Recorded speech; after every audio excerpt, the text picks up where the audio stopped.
Praise the Lord மக்களே, எப்படி இருக்கிறீங்க? எல்லாம் நல்லா இருக்கிறீங்களா? கர்த்தர் உங்களை ஆசீர்வதிப்பாராங்க. உங்களோடு கூட இருந்து இந்த நாள் முழுவதுமாய் உங்கள் பிள்ளைகளையும் உங்கள் குடும்பத்தையும் இந்த தேசத்தையும் ஆசீர்வதித்து உங்களை வழி நடத்துவார். மக்களே, நீங்கள் ஒன்றுக்கும் கவலைப்படாதிருங்கள். கர்த்தர் மேல் பாரத்தை வைத்து விட்டு தைரியமாக நீங்கள் செல்லுங்கள். அவரை நம்புங்கள். அவரை நம்புகிறவர்கள் பாக்கியவான்கள். கர்த்தரை தேடுகிறவர்கள் பாக்கியவான்கள். அவர்களுக்கு எந்த ஆபத்தும் வராது. கர்த்தரை தேடுகிறவர்களுக்கு எந்த மரணமோ ஆபத்தோ வியாதிகளோ எந்த நஷ்டமோ கஷ்டமோ எதுவும் வராது. மக்களே, வேதத்தில் ஒரு வார்த்தை சொல்லியிருக்குது. சங்கீத புஸ்தகம் 1ஆம் அதிகாரத்தில் 1ஆம் வசனம், துன்மார்க்கருடைய ஆலோசனையில் நடவாமலும் பாவிகளுடைய வழியில் நில்லாமலும் பரியாசக்காரர் உட்காரும் இடத்தில் உட்காராமலும். துன்மார்க்கருடைய ஆலோசனையில் நடக்கக்கூடாது. துன்மார்க்கன் பல ஆலோசனை சொல்லி தருவான்.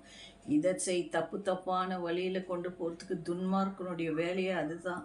அந்த ஆலோசனையில் நீங்களும் நாங்களும் உங்கள் பிள்ளைகளும் உங்கள் குடும்பமும் நடக்கக்கூடாது. கர்த்தருடைய ஆலோசனையில் நடக்கணும். மக்களே, கர்த்தருடைய ஆலோசனை நம்மளுக்கு ரொம்ப பிரயோஜனமானது. கர்த்தருடைய வேதம் சத்திய வேதம்.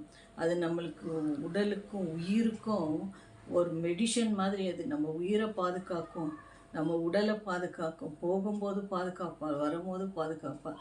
துன்மார்க்கனுடைய ஆலோசனை நம்ம போயிட்டா நம்ம பள்ளத்தில் விழுந்துருவோம், எங்கெங்கேயோ போய் மாட்டிக்குவோம், ஆபத்தில் மாட்டிக்குவோம். மக்களே, அதுக்காக துன்மார்க்கனுடைய ஆலோசனை நிற்காதீங்க.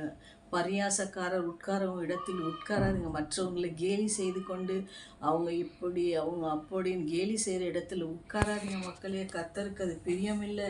கர்த்தர் அது கோபப்படுவார். எல்லாரையுமே கடவுள் படைத்தார். மற்றவர்களை நாம் கேலி பண்ணுறதுக்காக நம்மளை படைக்கல, அவங்களுக்காக ஜெபிக்கிறதுக்காக தான் நம்மளை படிச்சிருக்கிறார். மற்றவர்களை எதற்கு கேலி செய்ய வேண்டும்? ஏழையாக இருந்தால் அவங்கள ஏளனம் பண்ணுறது, அவங்க கொஞ்சம் குள்ளமாக இருந்தால் அவங்கள கேலி பண்ணுறது, அவங்க வறுமையில் இருந்தால் அவங்கள கேலி இல்லை. மக்கள், அதெல்லாம் ஆண்டவர் சொல்லலை. அப்படியெல்லாம் ஆண்டவர் என்ன சொல்லியிருக்கார்? எல்லோரையும் நேசிங்க. தன்னைத்தான் நேசிப்பது போல பிறரையும் நேசிக்க சொன்னார். மற்றவங்களை நேசிங்க. மக்களை நேசித்து அவங்களுக்கு என்ன தேவை இல்லாதவங்களுக்கு நீங்கள் கொஞ்சம் இருக்கிறவங்க உதவி செய்யுங்க.